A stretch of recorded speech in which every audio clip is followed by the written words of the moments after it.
Hey, how's it going, everyone? This is Wyland with the FPV podcast, and today we have a pilot that just got back. He's winning a lot of races, and he also has some experience in X Class, so we're going to have a lot of things to talk about. But before we get into that, Elvin, what do you got this week? Hey, everybody. I'm glad that our buddy is on again today, and I just want to say something about the dilemma that's going on around the FPV world about TVS or FR Sky. Look, man, buy what you can afford. That's what's, everything is working good. Buy what you can afford. If you're not planning on going 6, 7, 8 miles out, just get the FR Sky. It works. I'm not complaining about it, but if you want to do professional stuff, get the TVS stuff. It'll give you a little bit more confidence. You got more support. You know, for the average guy, FR Sky is going to be the way to go. For the more sophisticated pilot, TVS is the way to go. You get the support, you get the backing. You always have Trappy there for your backup. That's all I got to say. Other than that, man, get out there and fly. That's what's more important than all the other bullshit. Cool. All right, so I agree with that. Yep. We have back on Lucas Dearborn, a.k.a. Droner. He actually had a podcast with us just recently, but we had to get him on to get caught up about where he is in the MGP championship race.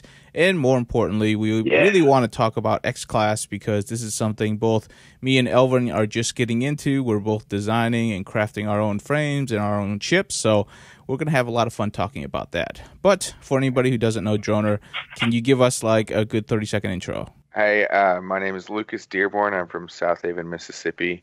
I fly with Team White Goat. We are a part of the 901 FPV Multi-GP chapter. I've been racing for about 2.5 years, and I've done the Multi-GP Regional Series 3 times, and this year I placed second in the Southeast and looking forward to the championship in December. Cool beans, man. Team White Goat is everywhere. They're well-sponsored, so I'm sure you guys are having a lot of fun right now. Yeah, we're having a lot of fun. Immersion RC helps us out. They've been with us for well over a year now, and Tony Cake is a great guy to hang out with. We also, Rotor X, they've got some awesome micro motors. We've been using those for a long time, so those are our 2 big sponsors. Yeah, cool beans, man. So let's go ahead and get into the first subject, which is you placed second place in the regional finals for the Southeast. Is that what it was?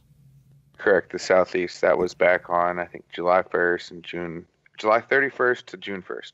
So cool. That was a weekend in Huntsville, Alabama. Awesome. Well, congrats on getting second place. Can you tell us a little bit about that race? What brought you into second place? I love the brackets. I think that the Chase the Ace format that Joe Scully brought was a good addition. I think brackets are a really good way for a good, consistent pilot to get to the end and have a chance. But I also think that there's better ways to put on a show. So that's a problem in itself as far as like throwing drone races, but getting to the end of the regional final was like a 6-hour long, intense focus. We had resets, we had, track to repair, stuff like that. And so it's a battle out there. There's a lot of good pilots. And so bracket racing, it was, top half go through, bottom half don't. And so that was just my mindset the whole time. I was looking at the field and judging how I needed to race, and I got to the finals, and I knew I made it, so far just by being in the finals. So I just had fun. And when I was listening to Joe Scully call out the race, he mentioned, Maker and Hyper were out in front, and I knew that one of them had gone down.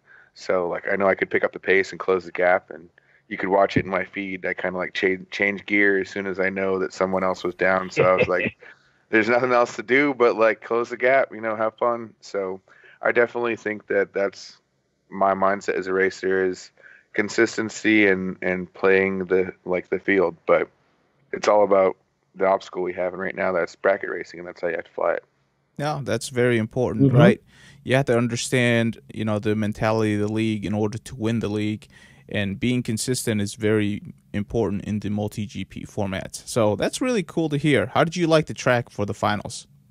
I think the track was really there were some areas that separated the men from the boys, but there was also I think that it it favored the consistent pilot that could hold a line, and like there was this benchmark that you could hit, and then if you flew that pace, like you could make it so far. And so I liked that about the course. It wasn't so short that there was a really, really small gap that you had to close. So I feel like there was a really large gap in the lap counts. I mean, not the counts, but like just the lap times. It was always good racing. I think that everybody up there in that echelon of pilots, I think we had 67 show up or 64. I can't remember the specific number, but it ended up being like 50-ish pilots from the region. And then we had some people fill up the spots because you could just come and fly if you weren't part of the region, but like you didn't get a spot and you knew that, but you could come and fly. No, it does sound a lot of fun. Last question about it, like, where do you think it was the most challenging or the place where people can lose the most time during that track? There were certain places that you kind of had to hold a speed, and if you like pushed too far, it was risky. I think it always comes down to the last like 3 gates of the track.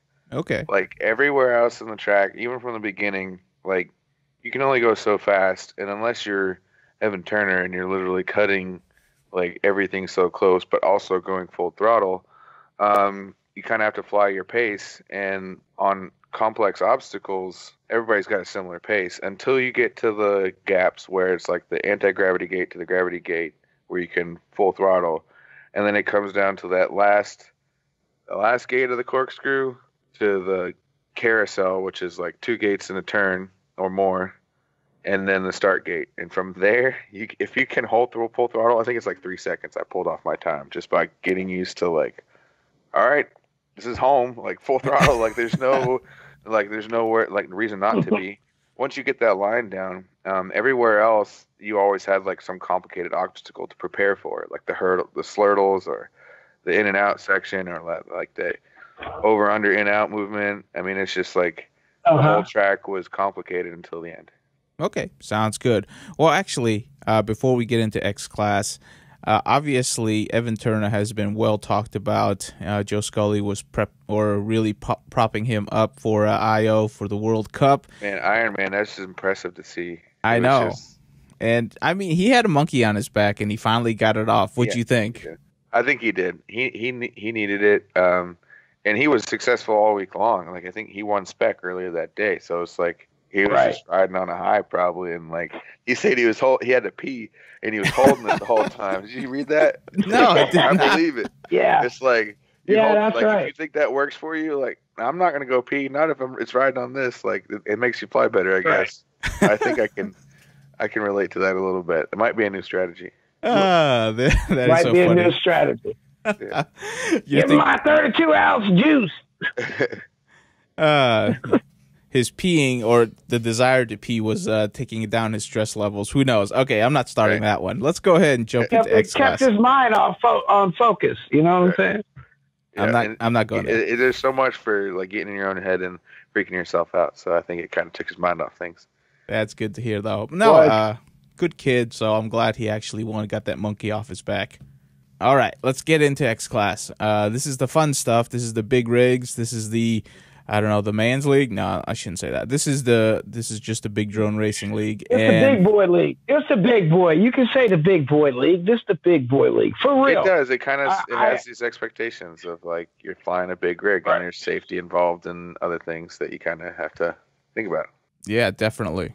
And part of the rules is, you know, all of this is in expectations to get to the 55-pound limit. You know what I mean? That was. It's like somebody said. That's like if 55 pounds is the limit, let's start looking at 54.9. Like get there and see what we can pack on this thing and how fast we can make it. I heard that logic, but that's scary. Yeah. I don't have the budget for that. That is scary, but hopefully by that time, you know, you'll be looking at like Tesla as your sponsor. Well, I've seen 12S fly, and it's pretty insane. It is, it's scary almost. I can't imagine where that 40 pounds of weight is needed unless you're like carrying around like a bunch of HD streaming gear or something on your rig in order to stream it live or something. That's the only thing I can think of to actually require that much weight. There's only one limit, and that's set by X Class, which is the size. So imagine if it was 3,000 millimeter drones. We'd do it. So Right. 1,000mm drones. So the reason why we're talking to Lucas Dearborn about X Class was that he actually had one of the fastest rigs, and he would have came in first except for one annoying ESC wire that kind of ruined his entire plans. ruined my day. Can you tell us the whole experience? This is the final race. Lucas, tell us about the final race. Final race, they had to pause the race because it really sucks that Colby, his rigs didn't like make it through to the end. I heard it pop. So it's kind of like heart-wrenching for him, but also I was like, okay, I got a chance. So I was holding anything back. I knew my motor wires were getting hot. I didn't expect them to desolder themselves, but after talking to a guy afterwards, he said that, that was a defect from the manufacturer. That, not a defect, but like an upgrade is increasing the gauge of the wire, and most people who bought them had increased it, so I know now. During that race, I think I was full throttle the whole time, and like it was just trying to hold itself together, and it sounded like a beast. I've watched it so many times, but there's room for improvement all over that, and it was a lot of fun. I wish more people saw it, but the people that did, you can just agree that the sound is the takeaway of the sound. Like it's not as annoying as mini quads. It's just that alone, like, changes the game. Was it the last turn on the third lap that it desoldered? Turn on the third lap. I mean, like, I was like, oh, I won it. Like, I mean, it was the worst heartbreak ever. And I go back and watch it, and it's whatever. I mean, like, you can't do anything but, all right. I mean, but all that does is show that there needs to be improvement in gear, and that it is exciting, and like, you can't argue that, like, you saw something there that you don't really see in 5-inch races, and that's just like not watching the screens. Like, people weren't watching the DVR; everybody was watching the track. I went to the West Coast Throwdown, and I watched the X Class race there. It was exciting. You could see people changing positions. You know what I mean?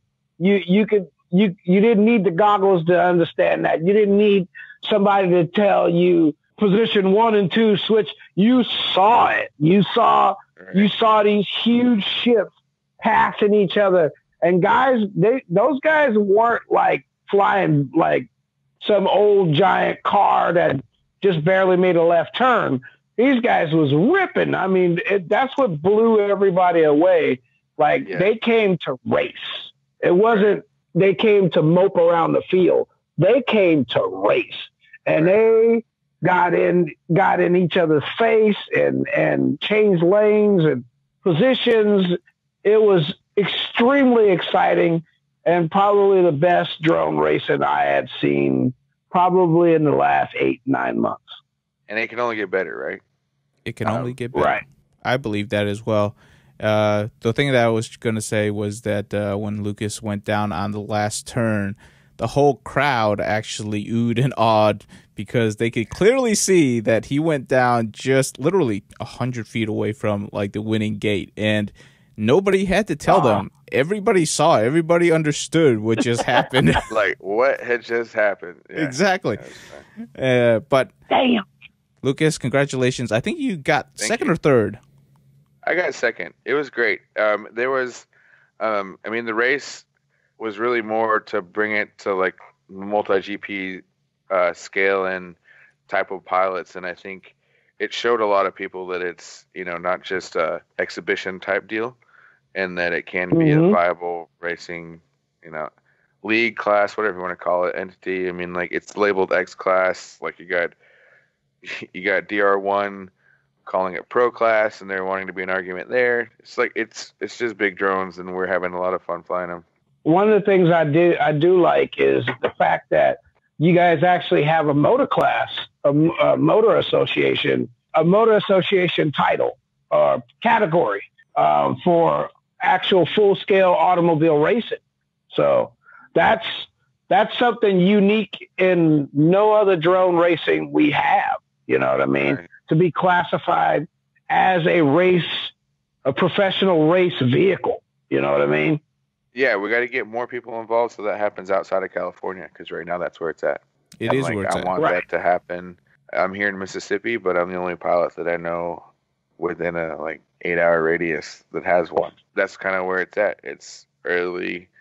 We need more people doing it, and people need to realize that it doesn't have to be this $80 motor stuff. You can build it and get up in the air, and like it's still going to come down to thumbs and the tracker flying. So like, unless you need to run 120 on a straight, like you don't need F1000s. So let's go ahead and get into actually some of the price versus performance arguments, because one of the things that we have talked about was there is such a thing as a budget X class, and then there is like the really high end, like $1,800 per drone X class. And I think Lucas falls into the middle, but what I've seen is that he's getting every bit of juice out of all of the gear that he's using. Everybody right now is chasing a frame, and everybody wants to make their own frame. So there's opportunity, but there's also like a lot of room for innovation, because like I just applied 5-inch mini quad logic to my first frame, and now I'm flying a frame called the Wasp from Viking UAS. I haven't ditched my first frame, but I'm just like trying different things. And one I have right now is kind of a hybrid frame that I can do things with it and like convert it to an AP rig, but I'm not like limited to like aluminum arms and some certain things like that kind of lock me to how I can, well, like what I can do to it, clamp mounts and all that stuff. You can just go to Home Depot, get some 1-inch square aluminum tubes and some like QAV mid plates and make you a frame. Like it's as simple as that. And then get you some Racer Star motors. They're $20. They're 4114, 600 kV. You can put that on 6S, or you could go with a different motor. I'm not quite sure the stator that you would go with for 4S or the KV for 4S, but it's definitely doable. I mean, like you're really just losing top speed. Like just seeing a big 8-pound rig cover some ground is exciting. Definitely. And you can freestyle with it. So it still comes down to power to weight. Remember, we're flying QAVs on 3S. They were still a lot of fun, right? That's true. So, I remember. I do. Yeah, get in the air, and that we'll do it whatever it takes. But I mean, it also you gotta be safe with it. They're big crafts, need some space to stretch their legs. You can't like go to an average park, and I mean you can. There are people that put out videos of them whipping their 4-foot wide drone through parks, but like a wrong turn with a biker there, and that's not just a scratch. No, that is not just. Right. Please don't do that. By the way, for everybody who listens, do not do that. I have an AMA field, and I have my backyard, and I wrecked one time in my backyard that got a little close, and I was like, "Yeah, this is kind of big for an acre and a half." An acre and a half. That's a pretty big backyard, actually. I mean, when you can throttle pump, and you're just cruising at 70. I mean, our mini quads, like we pulse full throttle, but we don't like. I mean, we hold it, but like our batteries suffer. But these rigs, they just 14 inches props. Like it's huge. It is huge. So what do you think right now, let's just talk about the powertrain. What do you think is the buttery spot for price versus performance? Like for what you're using, what do you think is like a good medium? I haven't explored too much. I picked one motor that was available at the time because I was really like, Muncie is in 3 weeks. I got to design a frame and then also test it and like make love to it and learn how to fly it and all that stuff. You know, the innards of racing drone. So, I have getting to know your ship. Yeah, I have a B rotor, 700 kV, 4715 stator. So that's what you would put in a class of big block. So that requires my 5,000 mAh battery is like just puffed like in under 2 minutes. It's average. I mean, I know 350 amps or more on like punch outs and 180s. Wow. So you don't have to have that though. And that's kind of like, it's like the argument of going heavyweight with 6S. You kind of get in the same scenario if you're moving a lot of weight and it takes like the weight transfer, all that stuff. So some people are going with 3115s and changing their chassis up to something like a very lightweight carbon fiber frame. I've seen stuff like that. It still comes down to the track. Like I wasn't there at West Coast Throwdown. What was the track like? It was top speed? Big. No. The track determines what you can do as far as your top speed and everything. True that. Yeah, and they had room to open it up, but not long. You couldn't not before they had to turn. Right. You know, this like right. It was like 5 seconds maybe. And then that's where a lightweight rig would kind of close the gap. Whereas the big racer, I was having to take wide lines so that I could set up for a real fast, like one chain transition maneuver before I set up for another, angle change and then go fast. But in those transitions, people like Maker FPV, he had a really, really lightweight quad. His top speed was maybe a tad bit lower than mine, but he killed me in the transitions. This conversation kind of reminds me of the racing that I most beloved. I forget what league or what class or league it is, but it's like the Mustangs versus the little British cars. And like they run together? Yeah, and they're competitive because the Mustangs would just... They have pros and cons that kind of equal themselves out based on the track. Exactly. And depending on the driver, they'll pick one of them, and it's such an amazing race to watch because the Mustangs will just... back and forth. Yeah, they'll just streak ahead, and then there is like an S turn, and then the little B guy would just pass right by him. He's holding full throttle, just weep, weep. So, yep. That's exactly it. If we can do that with like X Class to where there's a reason to build light and nimble, and there's a reason to build big and fast, that would be a very entertaining, at least, to watch. But sorry, we got onto a sidetrack there, but that's still actually some really good ideas. You think there's a middle ground? I think there's a middle ground. I think we can go 400 and like use phantom size motors that have been around for a long time and really get like some interesting results. I am sitting on that whole thought process right there. I mean, could it be X Class, mini X Class? Is it another league? Is it? It could be mini X Class. We're already splitting our efforts. Like you got X Class, you got so much stuff going on. You got 5-inch. Like what I think we need to do is like, how do we make drone racing successful in front of a spectator? Like I said, you've already got like investment into X Class being that. I don't know if like splitting again to 400 millimeter would be worth it. You got so many people already invested in X Class. What that would do is that would give you a smaller class to like half the battery. Instead of 2 4S 4000s, you're only running one per ship, right? Right. Where that would be the only advantage of that. But that would be like a sprint class, I would think, like an X-class sprint class, little course, little ship, fast. I think we need to execute. I think their mindset of getting to these dirt tracks and doing this like professional circuit already within car races, like executing that in more places outside of California so that you can proof concept it like before changing the game again. Here's one of the things that I think is one of the best reasons that X-Class will profit. It's because we can do other things with it. Because 100%. We can do, like you said, the optional AP rig, We can, like, I just was talking to a buddy of mine. He came over. I did some chasing of his UTV once. And he was like, so I heard you building a bigger ship. I'm like, yeah. He's like, so what can you put on it? I'm like, I'm thinking maybe 4 GoPros and a 360.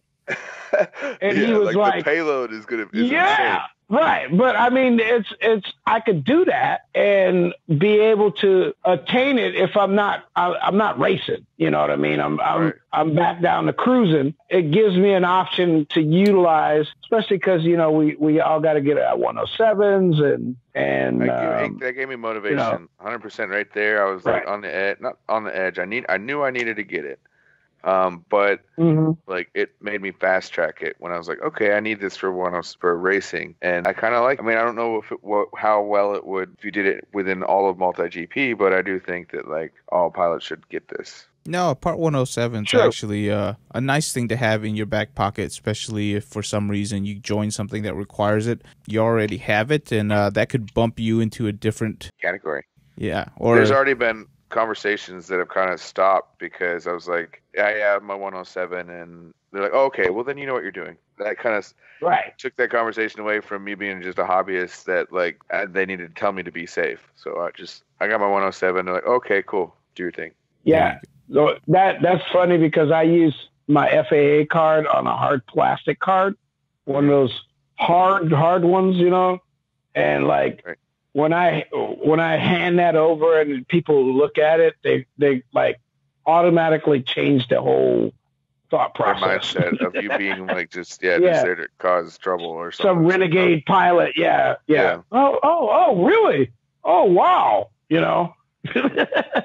let me say this why. I think we got a lot of possibilities with the X class, and then with the prices of the motors being, you know, where they are, you know, like you said, there's F1000s, you know, astronomical, $150 per motor. Can't afford that, you know. That's not feasible. That might be great for some team race, you know, but not for some individual race, you know. Stuff still being in the development, you know, like the ESCs, you know, like while we were down there at the West Coast Throwdown, I saw 12 or 13 ESCs pop. They were just changing. Was collected as far as like where did it come from? Like where did they buy it? What batch? All that.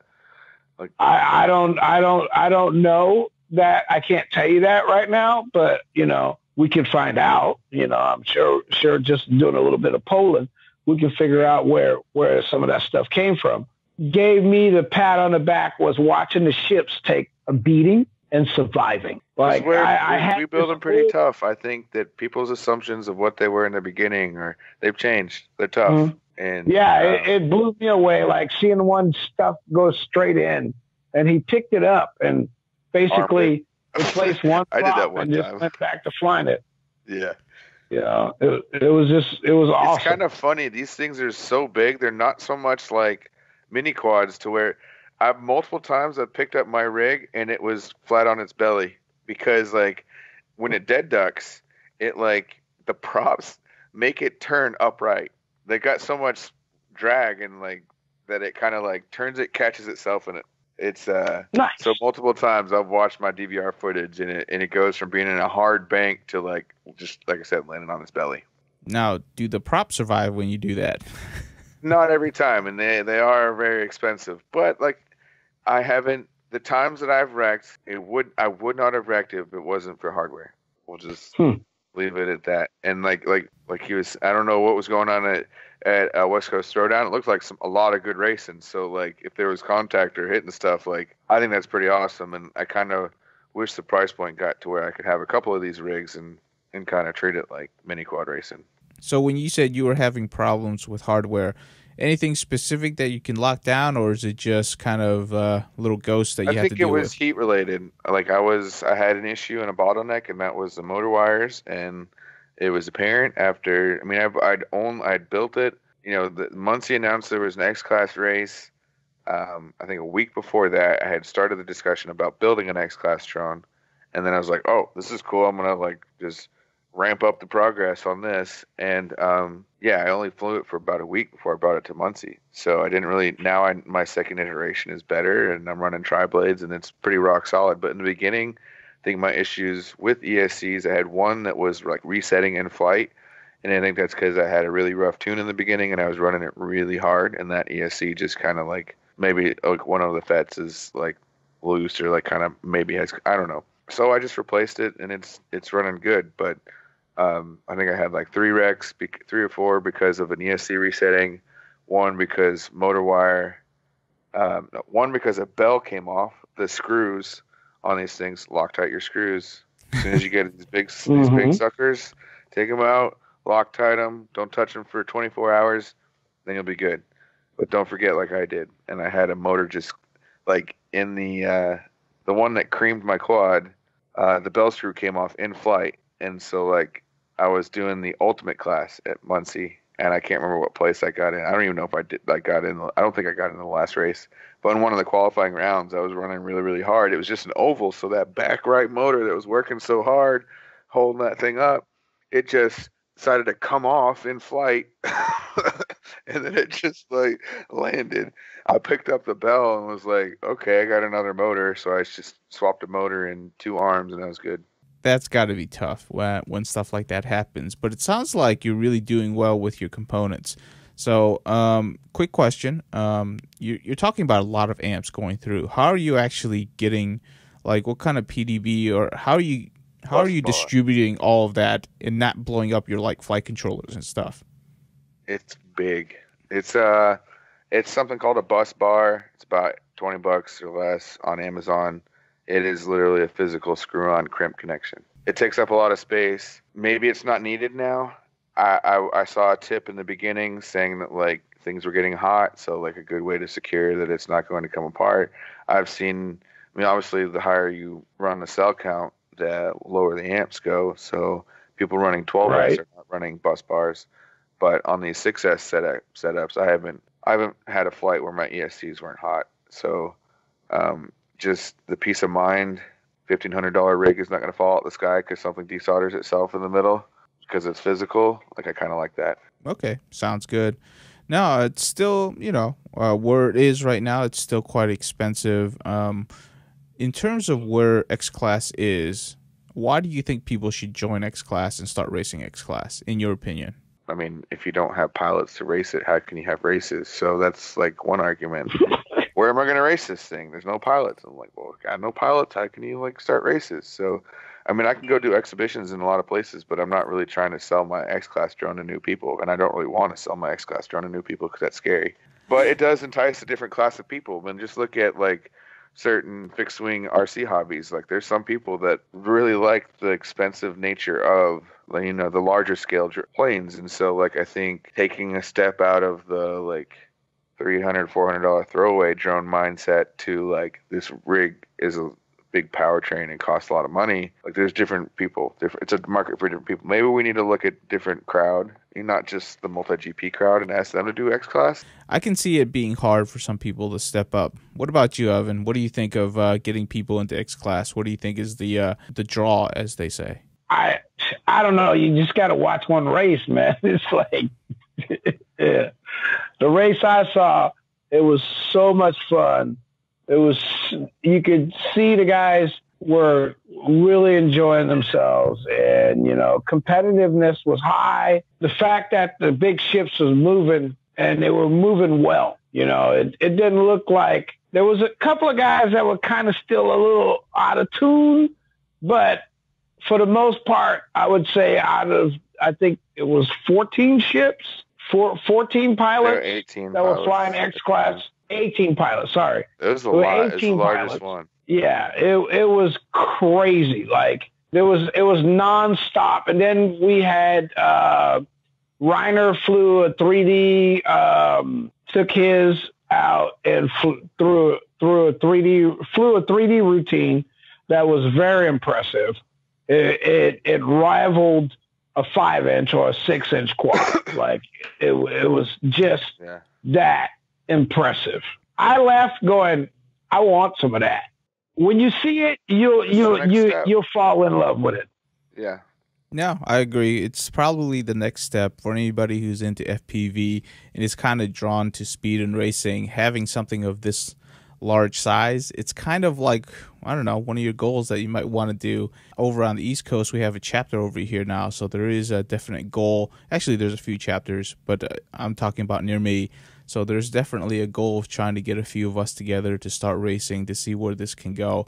It's kind of like exciting, right? Because it's the start of something new, and hopefully you can build it up to be something cool. In my opinion, what's holding back some people is the frame options. There's not so many. Elvin, you went and DIY'd it for a little bit, right? But how many people are held back by that? And if there was a kit that you can purchase, would you just buy it and jump right in it? There's some people that would, and then some people who are looking at well, there really isn't an established price point for me to make that assumption of, is this frame that's claiming it's $500 is really worth $500 when this guy's over here making his frame himself? So I think frame designers, it's not traditional mini quad frames. So using all carbon fiber has a cost whenever your sheet is huge and you can only cut one frame. That's just cost of materials. This, you can't change that. So more people need to come out and commit to not just making a one-off, but making a frame solution for X Class so the more people can get into it. Because if you don't have a frame or base to build your thing off of, that's step one. So you can't even get pilots if there aren't frame options. like consistently affordable frame options. I don't think $500 a frame is an affordable frame for anybody. Yeah, well, if you don't have the top of the line, how can you define the bottom of the line? So like a high frame has to hold its value if you can compare it to like a full carbon fiber with high quality carbon fiber. Like, why should that be talked down upon whenever there's frames that are equal to that in the mini quad scene? Like, they have their place for the right customer. Right. But there needs to be more frame options. That's the answer. I don't think that like one frame is better than the other or shouldn't exist because it costs too much. But that may not be the discussion, but that's also leads to the point that we don't have a baseline of what is middle to entry level X-Class frame. Like, what is the QAV X210 of X-Class that people can get into? That's very true. If they want to go full carbon. Right. Yeah. Well, so the Wasp you can buy for $500. The Dysonia Vixen you can buy for $337, and I think they now have a Carolina something. I can't remember the full name, but there is like a whole. He did a really good job with all the. And that's not including the Horus, the drug nut. Is that even available? That's not really available. Well, you can get it. Yeah, you can get it, but you might have to get on a plane and fly to California and massage somebody's feet. Yeah. So it all depends on like what you want it to be. Like I wasn't going to wreck, and I in the beginning I had the mindset that I was going to wreck, and it happened. I knew it was, but it wasn't my fault. Whatever. But it took it. So like my second frame, I've had one wreck with it, and it was a carbon fiber 2, which got crushed, and so I know I have to replace it. But I would much rather had it at aluminum, and that aluminum would not have damaged itself in that wreck. So it's like there's a lot of room for innovation, but that also leads people to having the mindset that they can do it themselves, which a lot of people can, and they should DIY it. But there also needs to be like, hey, this is my new frame that I made, but like you have no commitments of selling it. Kind of like me with the Goat 1, but I'm going to sell it here soon. The Goat 1 has kind of like put on the back burner a little bit while I get my life kind of in order. I'm looking for a new job, got my 107, anybody hiring? So that's kind of like where I'm at with that. Yeah, I get you. I think there's also something to be said about the X-Class frame that isn't full carbon. Like, you can have the body that's carbon, but the arms are actually going to be non-traditional. Could be aluminum, could be polymer, It doesn't even have to be carbon. It could be G10. Because let's think about it. Like, it's so much weight. What's a couple what's 100 grams? That's what mine is. Stuff. Right, I saw that, and I like that. G11. It's a G11. It's FRP. It's the black stuff that if it catches on fire, it won't burn. That's right. And I always use that for designing. I use that for testing and and designing. When I'm designing a frame, I get it cut in that because it's cheap, and I can manipulate it without dealing with the carbon dust, which is if you guys are cutting frames and stuff around your house and sanding, and that carbon dust, it can put you down. So you guys got to be safe about that. Use a mask. Definitely. Now, speaking of having a few wrecks, how has your motors been holding up through all these wrecks? Because that's a big part of your budget when it comes to having performance rigs. These are big motors. I only had one motor come apart, and that was because the bell screw that was like, it's the same screw that was in my 2207s, basically. I pulled a screw out of my 2207s and put it in my X-Class motor, so I have no idea why a screw that small was trying to hold on the bell screw. Anyway, it came off. But I watched a video of the thing landing on the arm upside down, and the motor took the brunt of the hit, and it didn't bend the shaft. So, I mean, it's your expectations too. Like, if you're flying around things are gonna break, and it's like, how hard did you wreck and all that. But I do think the gear can hold longer than we think it can, as long as the ESCs. I mean, like, ESC fire is taking you out.